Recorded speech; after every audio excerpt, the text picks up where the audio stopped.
రోల్కి కూడా అంతా పసుపు రాసేసి బొట్లు పెట్టారు.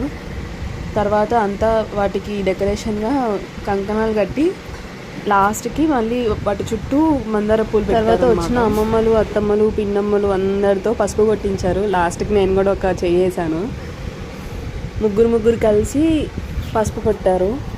ఒకళ్ళ తర్వాత ఒకళ్ళు అని అట్లా చేసుకొని డివైడ్ చేసుకొని పసుపు అయితే కొట్టేశారు.